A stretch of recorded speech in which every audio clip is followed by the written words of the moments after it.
Olá, seja muito bem-vindo ao Buildcast. Hoje aqui comigo Daniel Bragion, meu sócio, CEO da Build. Hoje também com o professor Marcos Borges. Muito obrigado por ter aceito o convite. Obrigado, Borges. Prazer.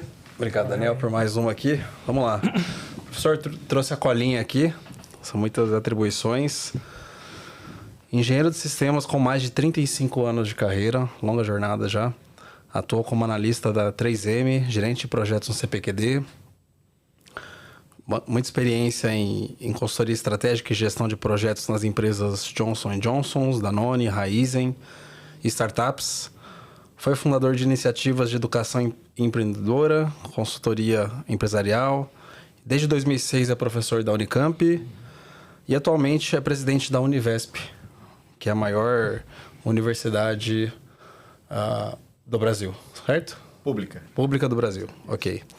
Professor, para começar a conversa, queria que você passasse por essa longa jornada de 35 anos, rapidamente, ressaltando os highlights, os desafios, o seu aprendizado ao longo dessa jornada de 35 anos. Sei que não é fácil, né? São 35 anos, não é 5 minutos, 2 minutos, mas 35 anos. Um resumo breve acho que vai ajudar a trazer um pouquinho da sua experiência para o pessoal que está assistindo a gente. Começar a conversa, né? Você pedir para um professor resumir 35 anos e ser breve é difícil. É o que vocês pedem geralmente nas apresentações, né? Mas vamos lá. Então, eu comecei na computação em 86, tá? Quando eu fiz meu curso técnico. Então, eu já passei por tudo quanto é tecnologia aí, né? Então, aprendi a programar em BASIC, COBOL. Desenvolvi COBOL, fui desenvolvedor de COBOL, por exemplo, na 3M. Já desenvolvi Fortran, já desenvolvi em Clipper. Eu padronizei Clipper na época da 3M, como usar Clipper lá. E todo outra quantidade enorme. Delphi, VB. E trabalhei bastante, principalmente no CPQD, com C e C++. Então, assim... das linguagens, digamos, um pouco mais antigas, eu já passei por todas, né? Mas, resumindo a carreira em si, né? Então, fiz técnico, me apaixonei por computação, acabei vindo fazer Unicamp, né? Sou da primeira turma de engenharia de computação da Unicamp, né? Então, a gente entrou ainda como ciência e virou engenharia no meio do curso. Então, é a primeira turma formada como engenharia de computação da Unicamp. E fui para o mercado, né? Então, desenvolvi bastante na 3M, em outros lugares. Fui, inclusive, desenvolvedor da própria Unicamp, nos sistemas acadêmicos. Né? Mas eu tenho uma característica, acho que isso, se for para resumir o Marcos, é essa característica de gostar dos dois lados, né? Então, eu fiz academia, fui para o mercado, acabei voltando para fazer mestrado, fazendo doutorado, mas sempre trabalhando em paralelo, né? Então, eu naquela pergunta horrível que os alunos fazem, professor, o senhor só dá aula ou trabalha também, né? Eu sempre trabalhei, né? Eu sempre dei aula e trabalhei. Então, eu gosto disso, eu acho que é interessante porque a gente também, quando dá aula, você sabe um pouco do mercado, que as demandas do mercado. Né? Então, e aí, assim, eu passei por técnica, muita experiência técnica, como desenvolvedor de várias áreas, com várias linguagens, mas acabei também virando gerente de projetos, aí quase 20 anos fui consultor, e consultor aí não só na área de TI, eu acho que isso é uma coisa bem interessante da minha experiência. Só para explicar, né? Meu mestrado e doutorado foi em Lean. Né? Então, eu treinava pessoal, operários de fábrica em conceitos de Lean com jogos. Né? Então, a gente desenvolvia jogos e ajudava eles a aprender conceitos de Lean. E aí, quando eu criei minha consultoria, eu acabei atuando muito mais em fábrica. Né? Então, indo para a fábrica, conhecendo os processos, otimizando processos, foi mais nessa linha. Então, eu acho que, se for para resumir um pouco, né, o que é o Marcos, é um cara que tem bastante conhecimento técnico, por um lado, já desenvolvedor bastante. Foi para foi professor de programação, você sabe, né, Henrique? Conheci você lá ensinando programação. Mas também já tive bastante experiência em gestão, como PO, e parte de consultoria em fábrica. Então, eu conheço um pouquinho de tudo. Acho que essa é em resumo, o que eu sou. Legal. Eu não sei se o Daniel sabe, mas eu conheci o professor Marcos em 2006. 2006, quando entrei no Unicamp, foi meu primeiro aluno. Deu aula para a nossa turma, né? Conseguiu resgatar a gente de uma situação complicada que a gente estava vivendo com outro professor. Depois se tornou meu orientador de iniciação científica. A gente... TCC também, né? De TCC também. E de lá para cá, né? Sempre foi uma figura muito inspiradora na minha carreira. Tanto essa questão de ir um pouco para academia, né? Eu fiz mestrado, eu comecei o doutorado. Quanto para minha questão empreendedora também, eu me espelhava bastante no que você exercia naquela época, com a sua consultoria. Professor, e você comentou bastante sobre esse lado seu, da consultoria em si, mas esse desafio da Univesp, como surgiu ele na sua vida? Eu sei que você estava num período ali que estava dando aulas, né, na Unicamp. Como que surgiu a Univesp ali para você? Olha, o pessoal fala, todo mundo fala que me conhece, fala que eu sou meio louco, né? Porque eu faço uns 180 na vida aí com razoável frequência, né? Cavalo de pau. Então, e nesse caso, você, como surgiu? Sinceramente, a resposta é, não sei direito. Tá? Até agora ninguém me afirmou exatamente, tá, o que aconteceu. O fato é que eu trabalhava, né, na Unicamp, né, eu sempre trabalhei com informática na educação, tecnologia na educação, então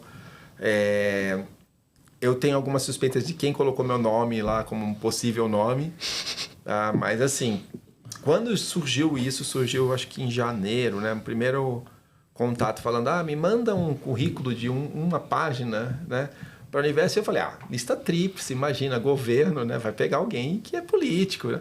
E eu nunca fui, você mesmo sabe, né? Na Unicamp eu não fui nem coordenador, eu nunca quis me meter com política. Né? Eu dou aula, faço pesquisa, mas a parte administrativa, política, nunca me meti na Unicamp. Então, assim, eu falei, imagina, eu não tenho ligação com partido, não tenho ligação com nada, né? Botaram, só colocar um nome mais na lista tríplice e foi. Até que um dia eu recebi a ligação do secretário e falou, ô Marcos, o governador escolheu seu nome. O governador sabe o meu nome? Assim, como assim?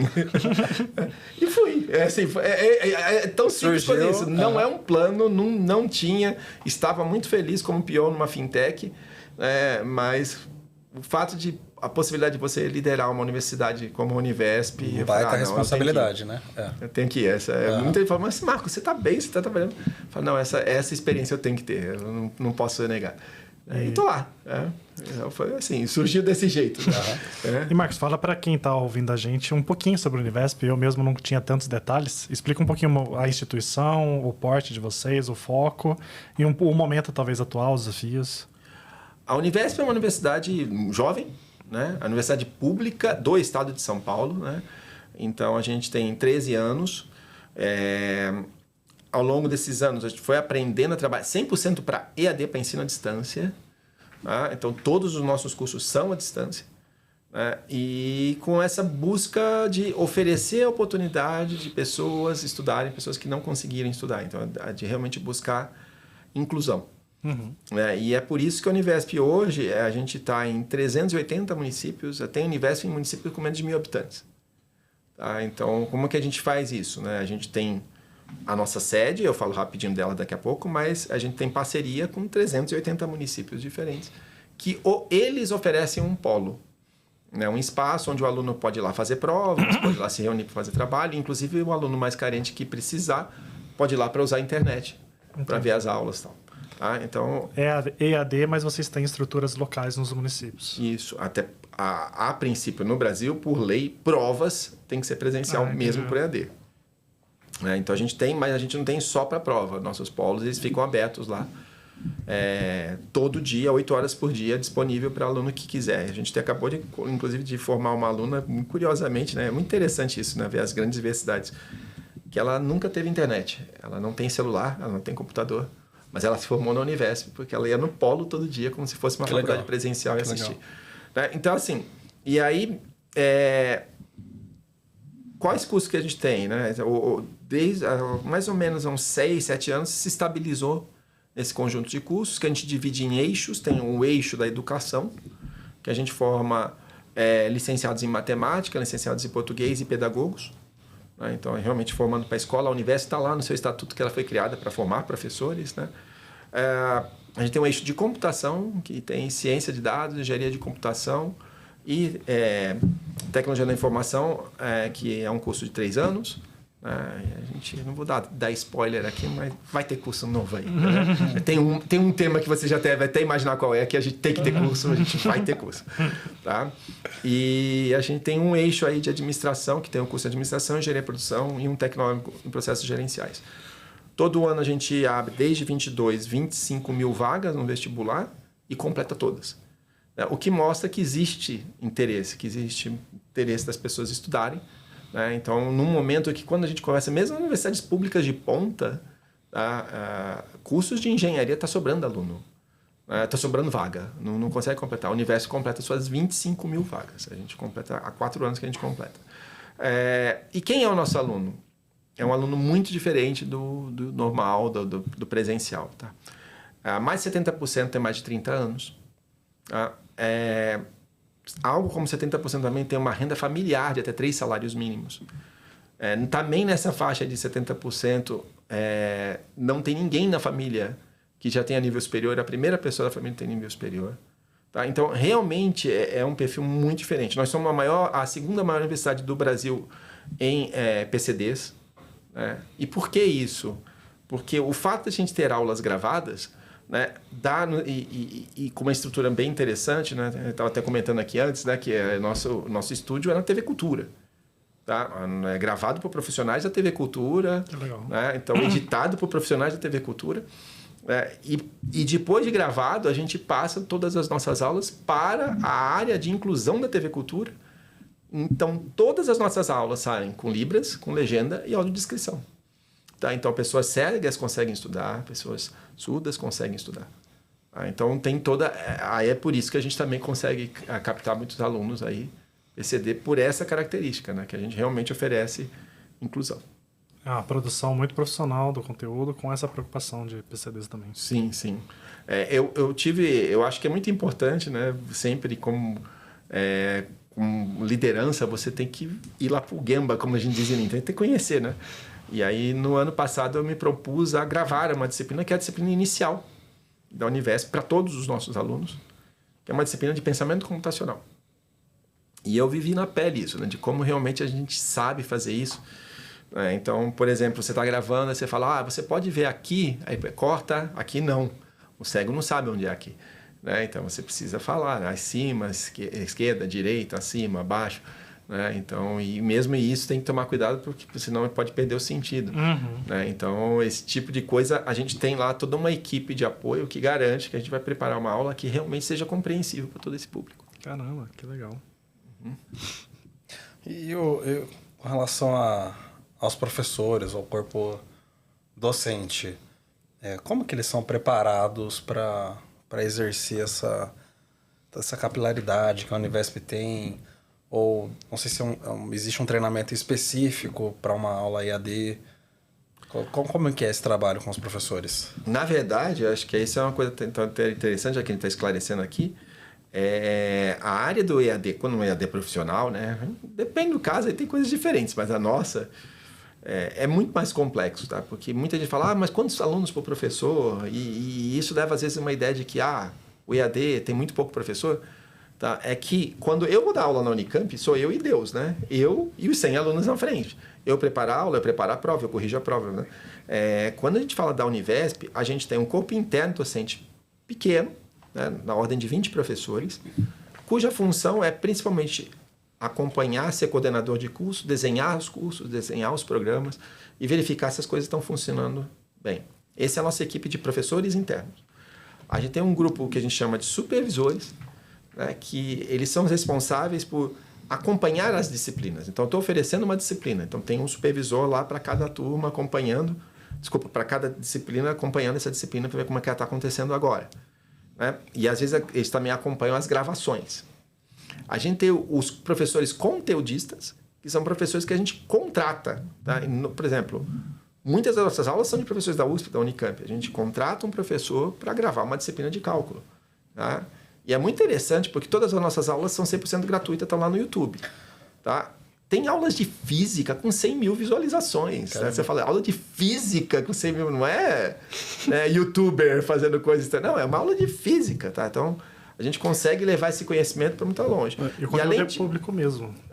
O conteúdo é público, assim. Público, 100% aberto. E além disso, a gente tem os facilitadores, que são as pessoas como se fossem os monitores, né?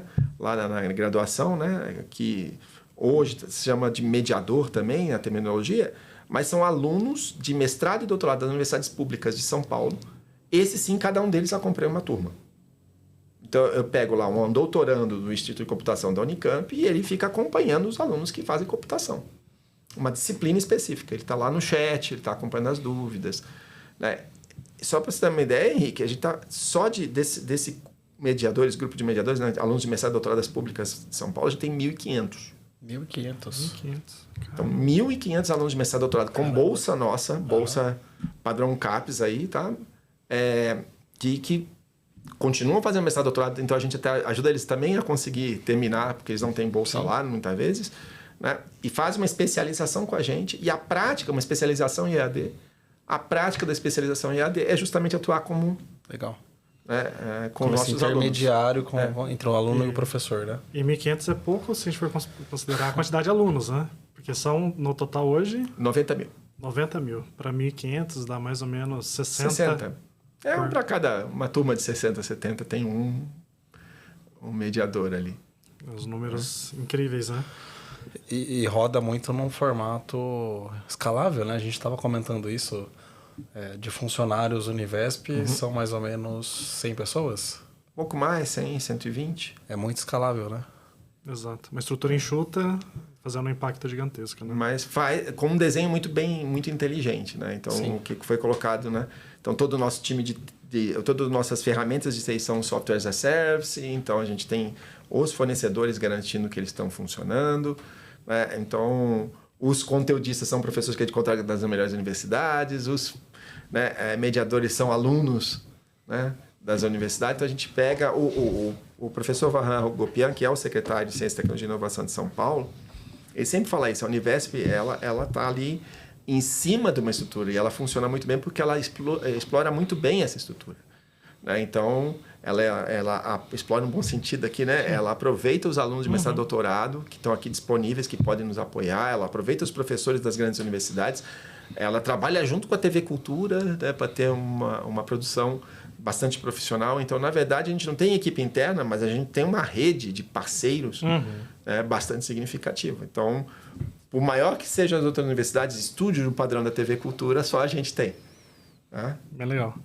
E, professor, a Build hoje está num contexto de conversar sempre com grandes empresas e está todo mundo mais ou menos no mesmo momento, né? Que entender que tecnologia, TI, não é só infra, não é só estrutura, mas é algo estratégico.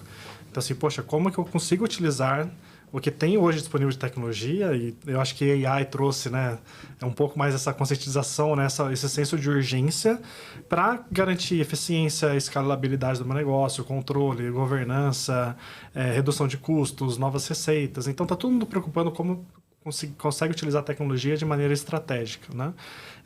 Como foi dito hoje, né, a Univesp tem uma estrutura bastante enxuta, baseado muito na parte de parceiros, mas e a parte de tecnologia? Quão importante hoje é o ecossistema de tecnologia para vocês conseguirem gerir 90 mil alunos, EAD, 300, quantos municípios? Até perdi a conta. 380. 380. É mais da metade dos municípios do estado de São Paulo, né?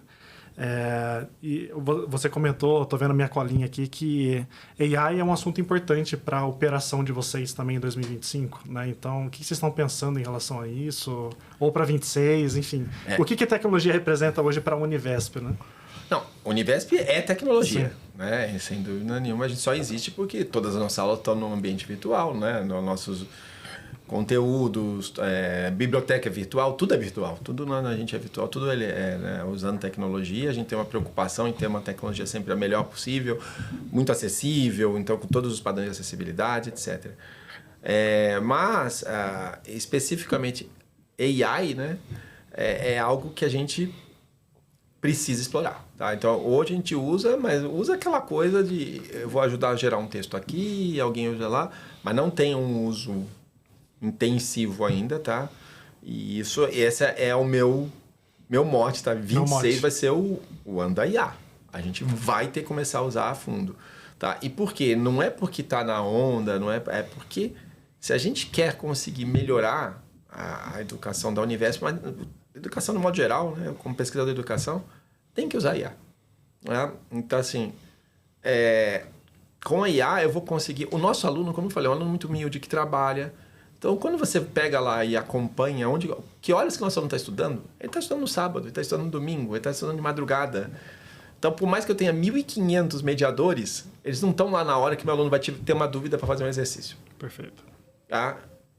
E nesse ponto eu já estou convencido, se vocês estão trabalhando e não concordarem, por favor, falem, mas que esse tipo de tecnologia a gente já tem disponível. Com certeza. Tá? Então, a gente quer plugar num chat nosso lá para que o aluno, em qualquer horário, tenha uma resposta.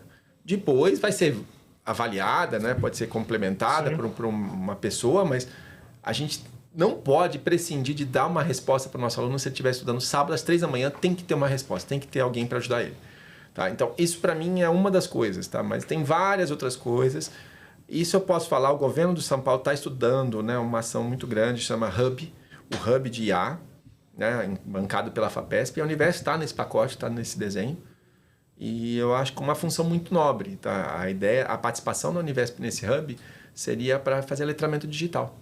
Tá? Então, a gente precisa ajudar o professor da escola a usar a IA, né? Para ele saber como pode ajudar a criar uma matéria, ajudar a criar um conteúdo, né? A saber o que pode, o que não pode, né? O que os alunos podem estar fazendo, o que não deveriam estar fazendo. Enfim, conhecer a IA. A gente precisa ajudar o funcionário do Estado a ser mais produtivo usando IA. A gente precisa ajudar todo o Estado de São Paulo, aí, os profissionais de empresas também a usar IA para ser mais produtivo. Tá? E, então, existe essa preocupação muito grande do Estado de dar essa base de IA. E aí a Univesp seria, com o nosso perfil, né, que sabe muito bem levar conhecimento à distância para todo mundo, a nossa função vai ser essa e a gente está muito orgulhoso de poder participar desse projeto. Nossa, que Parabéns, impressionado. Acho que é muito importante que você trouxe, professor, a questão do letramento em AI. Que a gente vê hoje, né? Não existe ainda vou chamar de graduação, uma formação muito interessante ou divulgada que ensine as pessoas de fato a utilizarem AI no dia a dia. Normalmente, o que a pessoa faz? Eu preciso criar uma apresentação, preciso criar um trabalho, um texto, e deixa a parte criativa para a AI. Depois que ela passa ali o resultado, a pessoa pega o resultado e faz a parte automática ali de, deixa eu copiar nos slides, deixa eu fazer isso. E deveria ser ao contrário, né?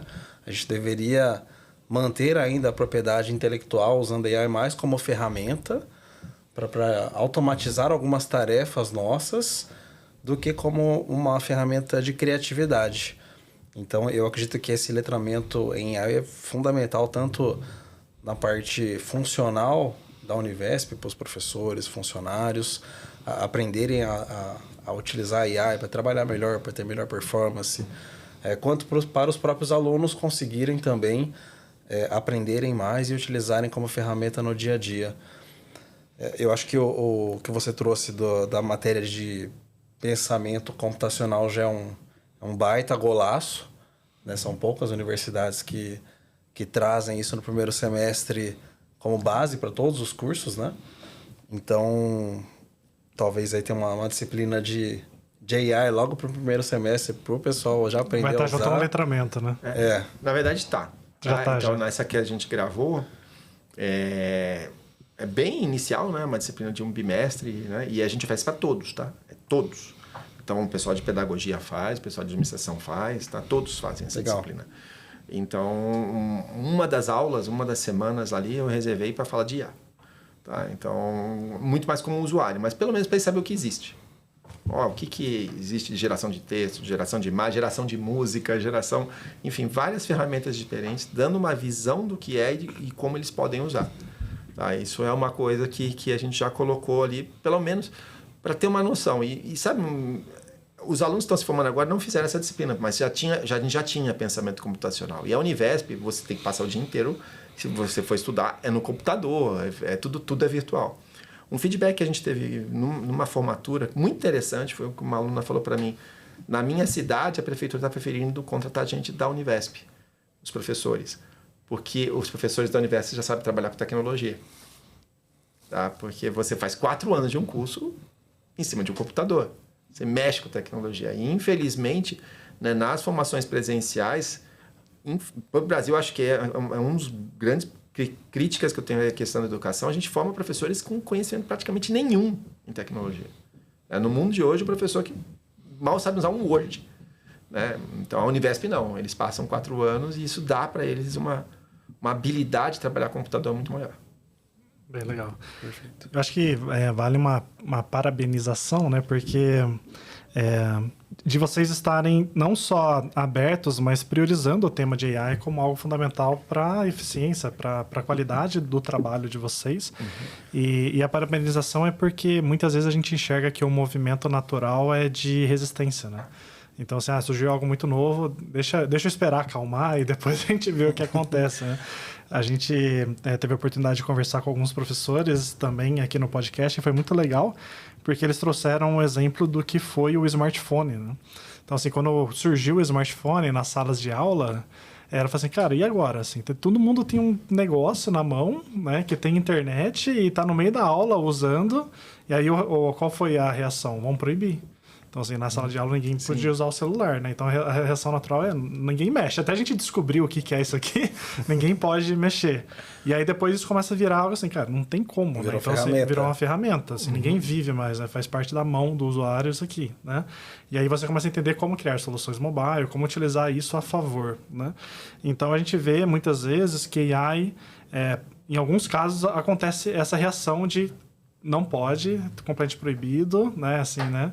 Aquele negócio realmente de proibição, até a gente entender melhor. E em algum momento vai ser tão natural quanto o smartphone, né? Assim, todo mundo usa o tempo todo, mas tem essa curva de aprendizado, né? Então, é legal saber que vocês já estão, já romperam essa barreira, talvez já nunca tiveram essa barreira, de enxergar que precisam trabalhar de uma maneira eficiente, que isso precisa fazer parte do dia a dia de vocês, né? Sim, sem dúvida, mas acho que é até uma questão até histórica minha, pessoal, tá? Eu comecei a trabalhar com o IA no primeiro ano da graduação. Tá? Então, minha primeira iniciação científica foi com IA. Tá? Eu fiz Prolog. Né? E até é curioso, né? O primeiro programa que eu fiz com IA era um match de casal. Tá? Então, era um Tinder. Era um Tinder lá. Eu falei, por que eu não empreendi naquela época?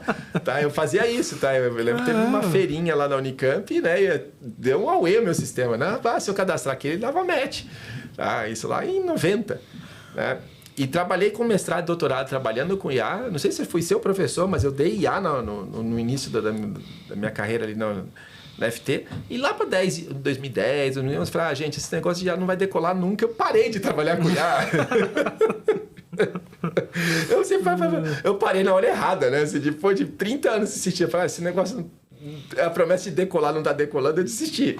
Tá? Não vai falar que você comprou Bitcoin a $1 e vendeu a 2, né? Então, assim, aí agora... Não, mas peraí, agora o negócio decolou. E eu trabalhei com isso desde 88. Então, era o momento que você estava esperando. Eu acredito, sim, bastante na IA. E falei, no caso da educação, ela tem um potencial. E não é só para o EAD, mesmo para presencial. A gente já fez uns experimentos muito legais lá na Unicamp, né? Porque com o IA a gente consegue ter uma individualização. Então, mesmo no presencial, por exemplo, em aulas de mestrado, o que a gente já fez ali? Faz uma pergunta para os alunos, fala, deem as suas respostas. Né? Aí eu pedi para eles fazerem uma reuniãozinha ali, enquanto eles estavam na reunião, eu peguei todas as respostas, joguei numa IA, eu falei, consolida isso, define tópicos, vê o que está consistente, o que não está consistente. E aí, 10 minutos depois, eu falei, gente, eu li os textos de vocês aqui, então eu falei, o que vocês acham? Não, é isso, muito legal, não sei o quê. Aí deixei todo mundo discutindo, no final, só que eu não li, tá, gente? Que até para quebrar um pouco essa barreira, essa resistência. Foi uma IA que fez. E isso é muito legal porque, assim, numa aula presencial, a não ser que seja uma aula com 3 alunos, não dá para fazer isso. Sim. Né? Eu não consigo coletar a opinião de todo mundo, consolidar o que todo mundo falou, ver o que é mais importante, ver o que tem de diferente e criar uma conversa, criar uma discussão. Sim. Com a IA dá. Então, a gente consegue melhorar muito a educação, dar essa coisa mais individualizada, dar uma interação diferente, né? Ouvir a todos. E no caso do nosso estilo à distância, principalmente, né? Que é assíncrono, é essencial para conseguir dar aquele atendimento ali para o aluno na hora que precisar. No fim, atendimento acaba sempre sendo um low-hanging fruit, né? Assim, algo que é muito objetivo, né? Assim, muito fácil de enxergar o ganho, né? De você trazer uma IA para fazer. E na parte de ensino, até fazer uma validação ao vivo aqui no podcast de uma ideia. Mas, para mim, parece que uma frente que seria muito, muito poderosa também, e me parece relativamente simples de desenvolver, seria a parte de correção de provas, né? Como o professor disse, as provas são feitas presencialmente, né? Sim. Nos locais. Então, é feito em papel? Não. É online. É em sistema. Tem um sistema de provas. E daí é feito dissertativo, teste? Hoje só teste, mas Só acabou teste. de sair uma norma federal que tem que ter tem que ter questão dissertativa. E com certeza, com 90 mil alunos, não tem a menor chance de botar uma alguém pessoa validar. para corrigir isso daí. Porque tem muita que ser. instituição que ainda o professor tem, Tem o papel, o ritual de fazer, né? Sim. No Correção de presencial provas. Eu né? corrijo. Eu tenho 200 alunos por semestre e 200 provas para corrigir todo semestre. É difícil, mas a gente faz. Agora, no caso da Univesp, não tem como. Com certeza, né? Uma vez isso sendo realmente obrigatório, a gente vai ter que ter algum tipo de IA. A gente já tem projetos de pesquisa com o Instituto de Computação, inclusive, da Unicamp, tá? Avaliando a possibilidade de sistemas criarem questões. Não só de corrigir, mas de criar. Tá? Então, tem pesquisa nesse sentido. E tem pesquisa com alunos meus de doutorado lá na Unicamp, de usar IA para adaptar material para neurodivergente. Tá? Então, existe, né, todo um conjunto de coisas, por exemplo, né, para autistas, né, que às vezes o fundo branco incomoda, tem certas formas de caracteres diferentes que sejam mais adequadas. Né, e a gente tem uma linha de pesquisa hoje lá na Unicamp, junto com a Univesp, analisando como eu uso IA para adaptar esse material e apresentar um material adaptado para aquela necessidade daquela pessoa. Né, então, que potencial para usar IA a gente tem muito. Educação dá para trazer AI de uma maneira muito poderosa, né? E personalização, né? Sim. E te aceita, hein? Vamos desenvolver essa ferramenta aí. Então. Tô pensando em produtos já. Professor, tava pensando aqui na AI, né? Como vantagem competitiva, e aí já me traz para a parte mais corporativa, né? Você trabalhou muito tempo dentro de grandes empresas, foi gestor de projetos.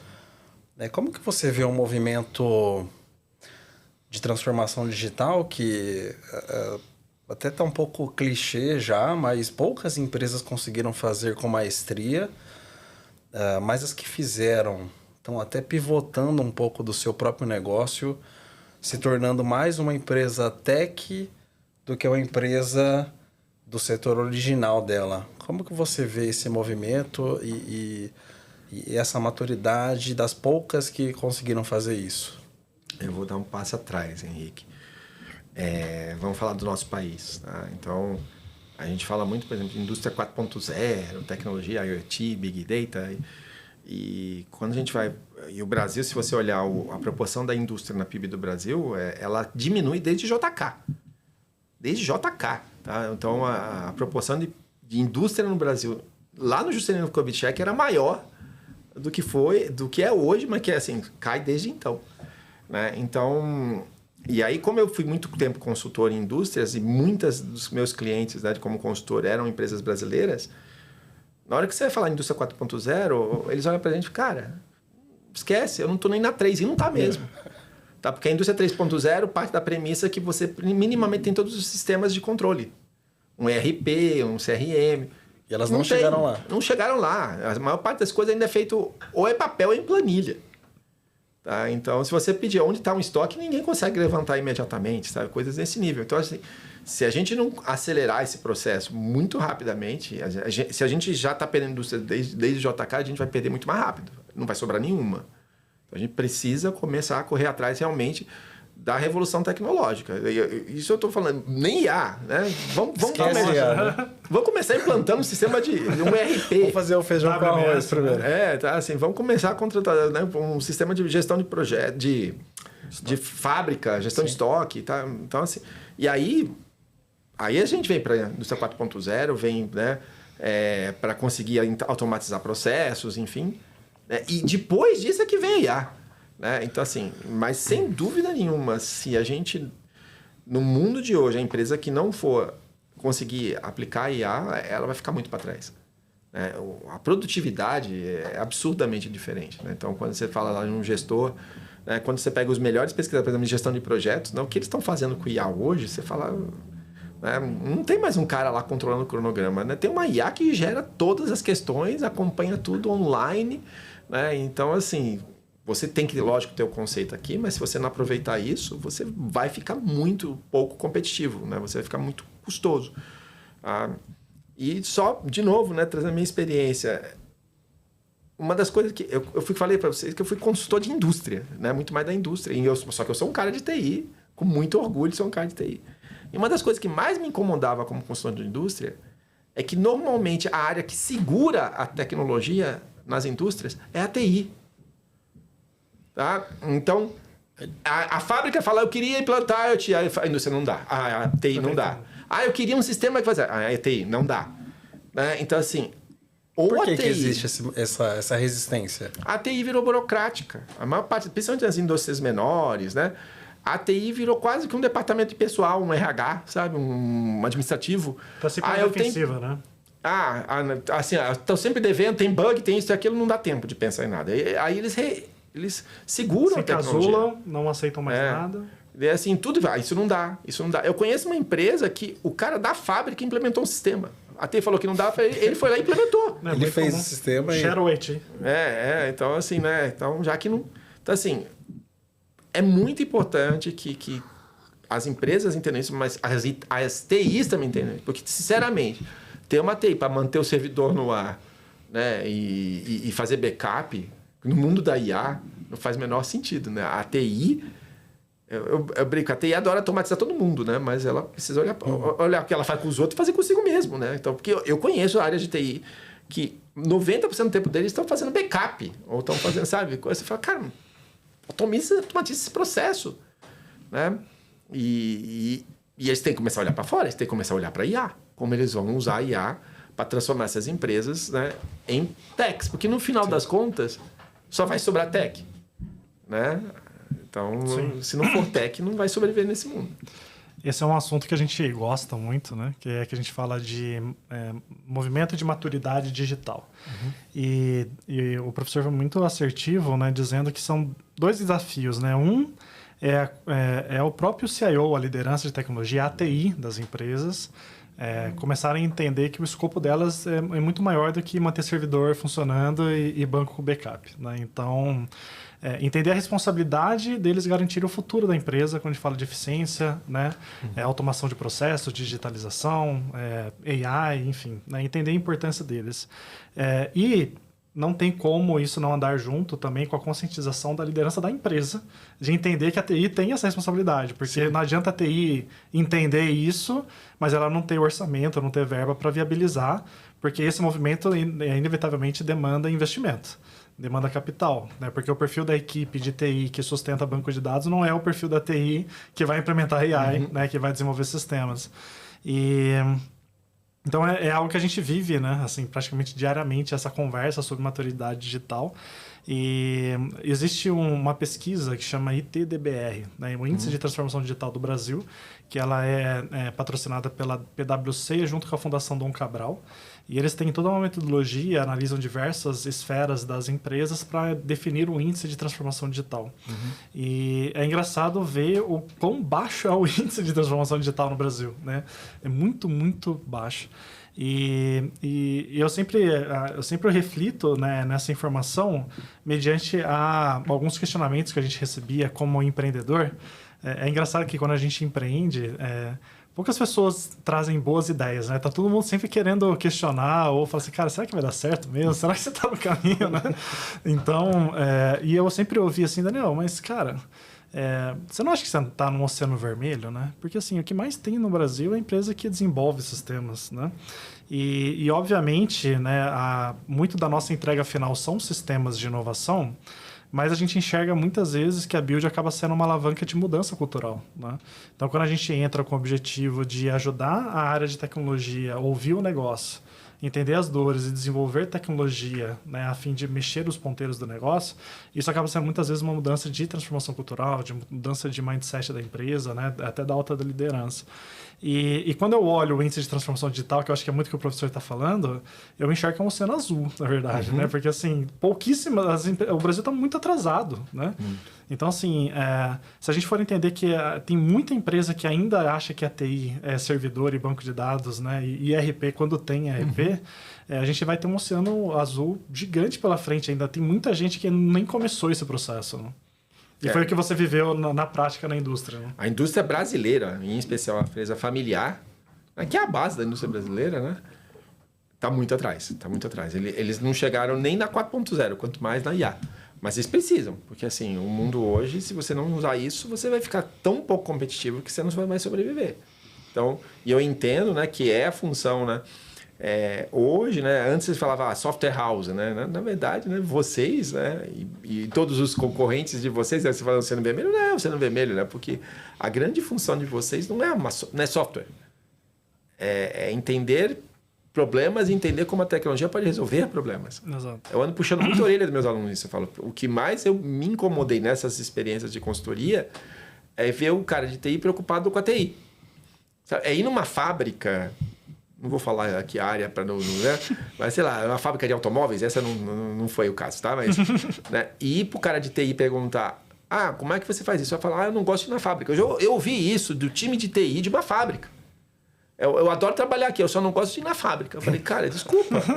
A TI, então, você tá no lugar errado. A função da TI é entender o negócio. E é muito claro que em muito lugar que você vai, a TI não conhece o negócio. Eu ficava incomodado, né? Que eu, como consultor, às vezes ia uma vez por mês lá na empresa e eu conhecia mais o negócio que o time de TI. E naquela época não era home, não. Era presencial. Eles estavam lá 40 horas por semana e eles não entendiam o negócio. Eles não entendiam como funcionava. Eles propunham sistemas que a fábrica lá com vapor nem dava operar, nem tinha como operar. Então, assim, você vê, né, o profissional de TI, os times de TI, tem que entender que o negócio deles é negócio. Não é servidor, não é linguagem, é negócio, é entender como vai ajudar o negócio da empresa. Tá? E eu acho que, nesse caso, como esses times estão resistentes, né, têm dificuldade vocês entram justamente, né? Todas essas empresas nessa linha, que é a de vocês, entram para puxar a orelha desse time de TI, né? Para falar, olha, é por aqui que vocês têm que ir, né? Então, para mostrar exemplos, né, de coisas que pode ser feito, né? Pensa desse jeito, sai dessa dessa realidade de ficar fazendo backup, né? Bota um DevOps aí, pelo amor de Deus, e toca em frente. E é muito engraçado, né, assim, porque é muito, muito comum, né, a TI se enclausular, né? Ficar super defensiva num casulo, né? E muitas vezes até de uma maneira muito crítica, né? Então, você deu o exemplo da fábrica, eu fiquei pensando numa ilustração, se você tem uma TI de um hospital, né? E aí você fala assim, mas você conhece a rotina dos médicos? Médico é tudo orgulhoso, né? É tudo metido, não conheço mais. Mas e o administrativo? Não, mas já pisou no hospital? Não. Então, assim, a TI, ela só serve para manter o servidor ligado. Né? Mas ela não conhece de paciente, não conhece de médico, não conhece de administração, não conhece da estrutura do hospital. Então, assim, ela não conhece do negócio, né? Sim. O papel dela é manter servidor. Então, e acaba sendo um perfil muito comum, né? A TI que já apanhou tanto que ela enxerga todo o resto do negócio como uma ameaça. Assim, eu preciso me proteger, né? O meu negócio é manter os servidores ligados, então eu vou me proteger literalmente e ficar na defensiva, né? Tem uma piada aqui, o pior é que eu já escutei em vários ambientes diferentes, então mostra que ela não é exclusiva de um ambiente, né? Que o pessoal de TI normalmente faz, né? Falar, o trabalho aqui é quase perfeito, seria perfeito se não tivesse usuário, né? E eu já escutei em vários lugares diferentes a mesma coisa, né? Infelizmente, isso mostra um pouquinho essa questão, né? Eu adoro trabalhar com computador, né? Mas conhecer gente, ir lá... Mas, gente, se não for isso, e eu acho que né? A experiência que vocês têm nesse ponto é muito boa para mostrar isso. O trabalho da TI não é ficar olhando para dentro. Não é olhar para o umbigo, é olhar para fora, é olhar o negócio, é entender como que eu uso tecnologia para resolver problemas. Né? E aí, assim, vocês estão no oceano azul, com toda certeza. Aí tem muito trabalho pela frente. Muita coisa. e acho que até um pouco do espaço que a gente tem no programa aqui, né? De poder trazer um pouco dessa mensagem para quem ainda não tem esse nível de maturidade. saber que existe alternativas, né? Porque muito cliente que não está no nível de maturidade de contratar a Build, por exemplo, vai escolher por preço ou vai escolher um produto de prateleira que se encaixa em vários problemas diferentes. E aí, certamente, aquele produto de prateleira vai deixar um gap no seu negócio, não vai atender por completo, você vai ficar insatisfeito, você vai ter que fazer remendos ali na solução para poder resolver o seu problema. Então, acho que todas essas conversas, não só essa aqui exclusivamente, mas ajuda a trazer um pouco mais dessa realidade, dessa missão que a Build tem. Isso é bem importante no que a gente faz. Perfeito. A nossa visão, né, de mundo é que a TI, né, assim, as empresas foram incorporando áreas, né?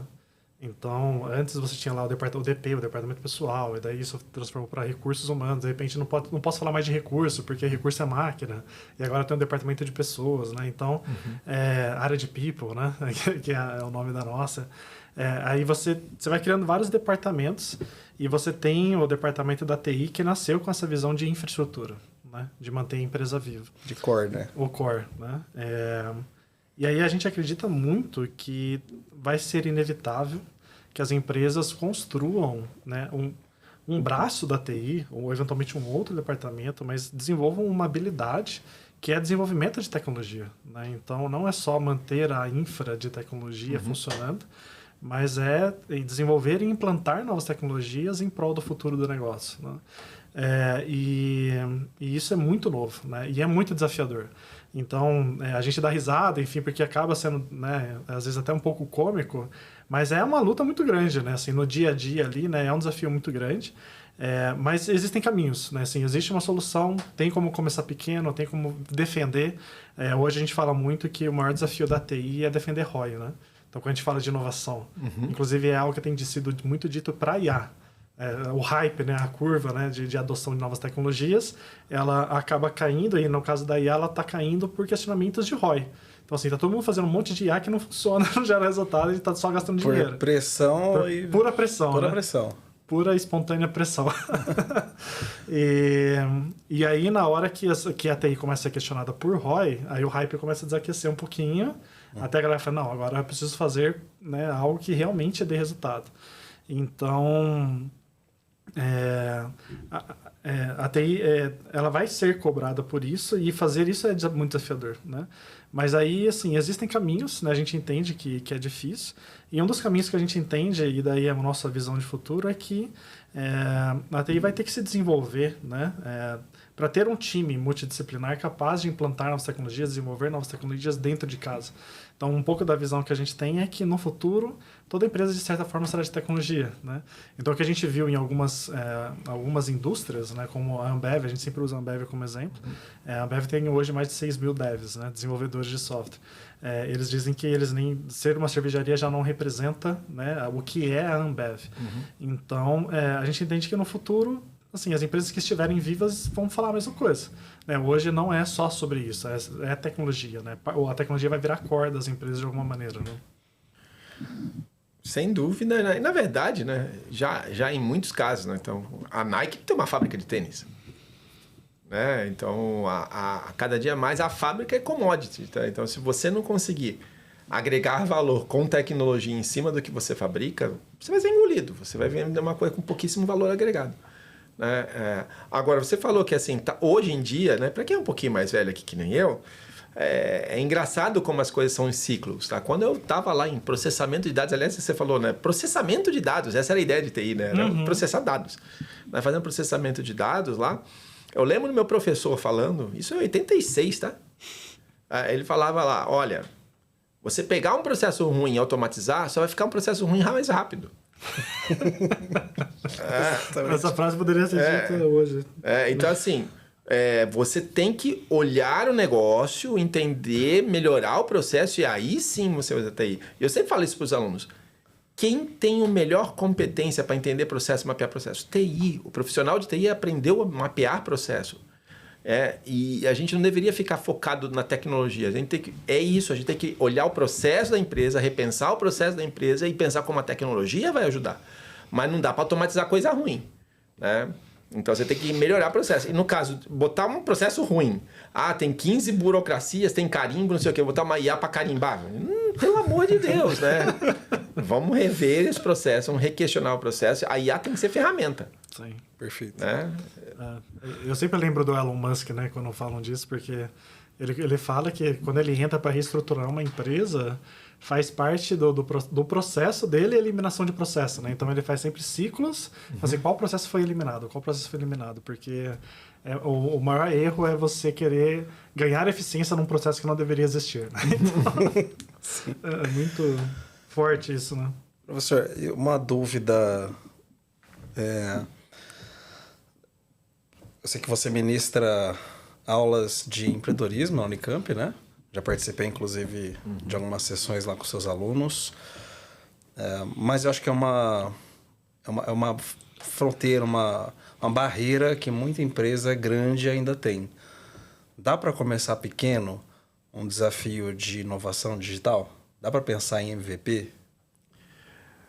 Olha, tem alguns cases interessantíssimos. Eu vou distorcer aqui só para contar um aqui, tá? Porque eu não quero falar de que empresa, tá? Mas é uma mega multinacional. Vamos dizer de novo automobilística, porque eu não trabalhei muito em automobilística, né? E eles queriam experimentar, sei lá, um carro elétrico.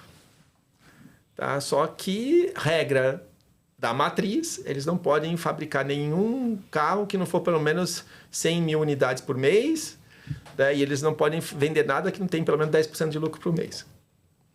Já matou a iniciativa. Aí, o concorrente deles criou lá um carrinho feito à mão, vendeu e viu se deu certo.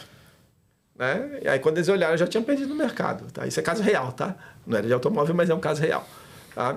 E aí, o que eles estavam desesperados? Eles estavam começando a trabalhar para tentar contratar uma startup para fazer uma fintech, uma startup qualquer, para fazer as coisas para eles, porque eles não conseguem fazer dentro. Tá? Então, assim, não é fácil, né? Quando a empresa fica muito grande, ela começa a criar tantas regras, tantas normas. Né? Por exemplo, é absurdo você pensar de uma mega multinacional extremamente competente criar uma regra que você não pode fazer menos do que tanto. Você mata o piloto, você mata o MVP. Você não pode fazer nada com prejuízo. Cara, se eu estou experimentando, não vai ter prejuízo. Eu quero saber só se vende. Não pode. É regra mundial. Tá? Eu acredito que com o tempo as empresas estão aprendendo, estão mudando isso, mas ainda é muito forte essa questão. E o que é crítico é, se elas não aprenderem muito rápido, a startup vai engolir elas. Tá? Porque enquanto ela está ali pensando uma coisa nova, a startup já virou do tamanho dela e já está criando coisas novas muito rapidamente. Tá? Então, é um ponto que elas precisam aprender a fazer, né? Sem dúvida nenhuma. Tá? Dá. Tem alguns cases que fazem isso? Tem. Mas, de um modo geral, eu acho que ainda precisa muito. E mesmo algumas que eu conheço, assim, que falam, a gente tem uma área de inovação. Não, a gente criou aqui um produto e a gente vai validar na matriz. Eu falei, desculpa. Eu comecei a rir, a pessoa falou, mas por que você está rindo? Eu falei, cara, startup não tem dinheiro para ir para a matriz na Europa. Né? Você cria aqui e experimenta com 3 pessoas ali na rua. Não é assim, né? Se vocês estão levando para a matriz na Europa, desculpa, você já acabou de matar a startup e transformou ela em uma multinacional. Né? Então, é muito difícil quebrar, né? Quando você está acostumado a pensar no jeito, você fala, mas eles criaram uma ideia, eu quero levar lá para o presidente. Mas não é assim não é isso que é uma startup. Né? Então, precisa realmente ir amadurecendo e transformar aquela grande empresa. Isso um pouco o Lean prega isso, né? Aquela coisa gigantesca, né? Onde todo mundo faz tudo, né? Em pequenas startups, né? Uma empresa onde cada área é uma startup que tem um pouco mais de autonomia, que tem um pouco mais de liberdade, que senão elas vão naufragar num mundo tão ágil como o nosso. É uma experiência que a gente também tem, né?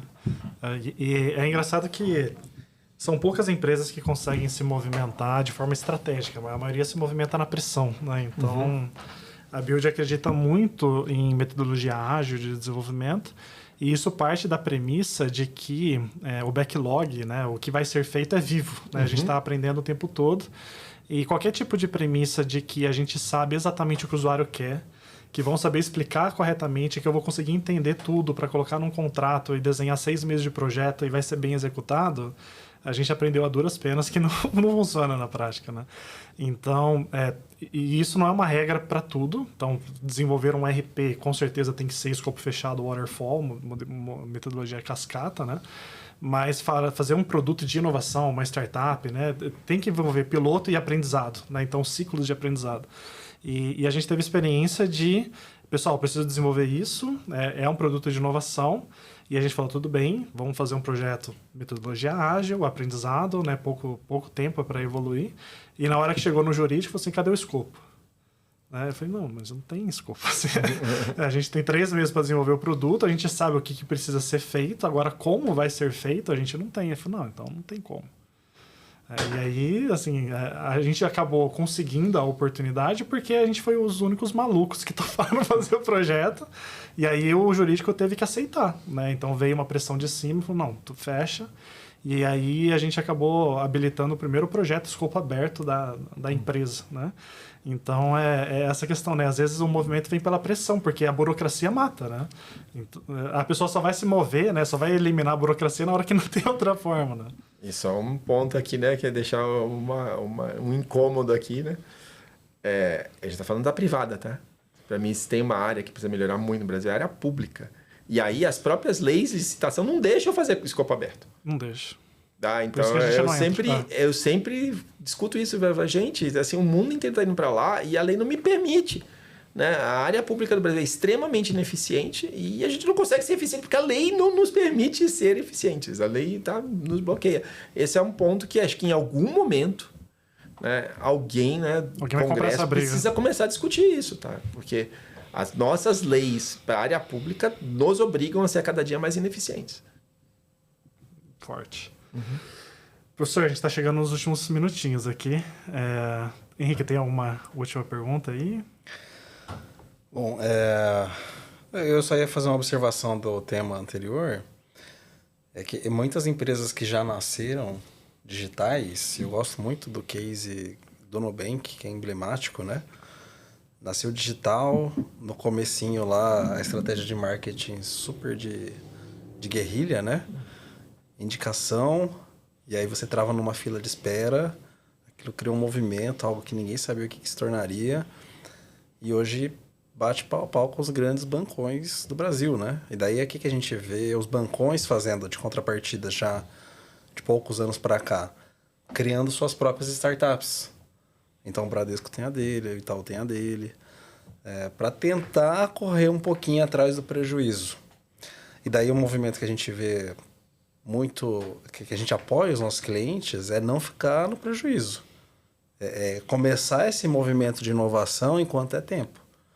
Porque se você deixar passar, daqui a pouco o seu concorrente vai fazer, você não vai ter uma solução, você vai ficar para trás e o cliente, cara, ele vai mudar conforme ele precisa mudar, né? Assim, hoje em dia você não vai... A marca não está te entregando o que você precisa, você troca de marca muito rápido.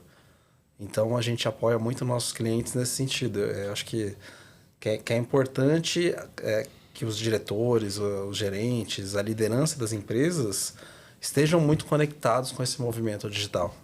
Perfeito. Eu sempre lembro da matriz de Eisenhower lá, né?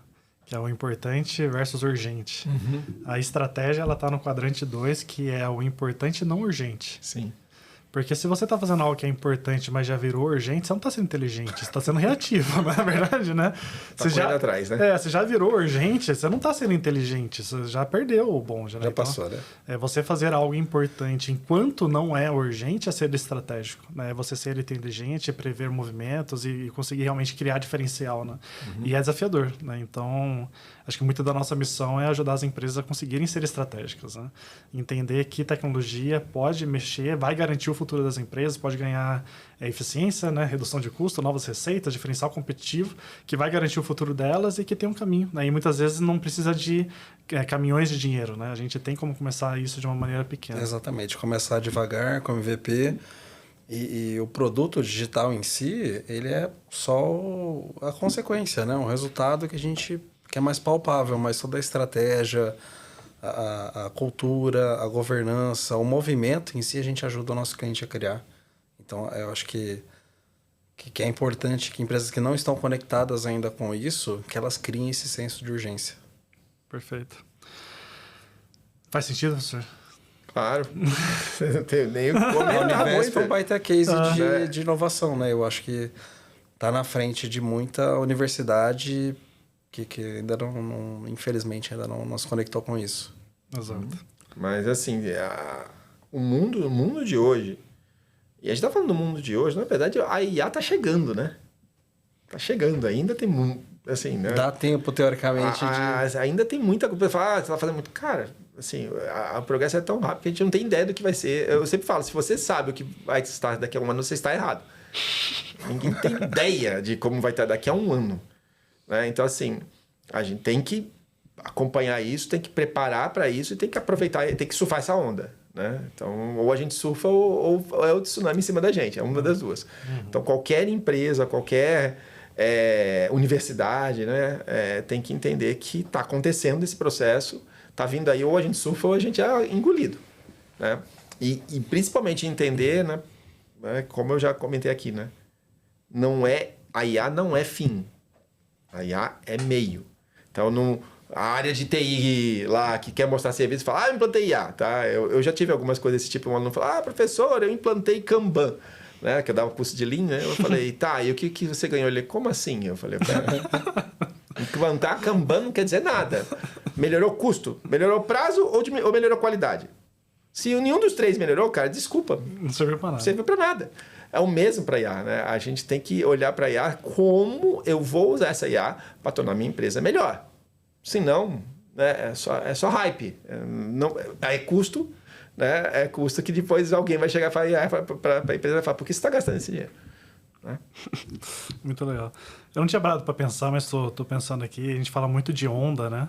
E se a gente imaginar que tá todo mundo num mar gelado, né? E querendo chegar na praia, na hora que vem uma onda muito grande, a gente tem 3 opções, né?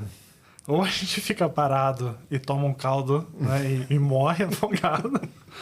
Ou a gente faz aquele famoso furar a onda, e a gente passa por baixo da onda. Fica lá. E fica no mesmo lugar. E a onda vai passar, né? Ou a gente surfa a onda e ganha velocidade e vai sentido a praia e passa na frente de um monte de pessoas, né? E os movimentos que a gente tem é basicamente isso. Você pode escolher, né? Ou você vai morrer e levar um caldo, né, que você nunca vai esquecer. Ou você vai furar e sobreviver àquela onda, mas vai continuar no mesmo lugar e pior que um monte de gente. Ou você consegue surfar a onda e crescer efetivamente, né? Conseguir ter um resultado efetivo. Obrigado, professor. Gostei muito. Foi uma conversa muito legal. E a gente gosta sempre de terminar pedindo para o nosso convidado deixar uma mensagem final. Pode ser uma grande lição de vida, algo que você leva, algo que você gosta de falar, um grande ensinamento seu, um livro, né, um conhecimento para compartilhar.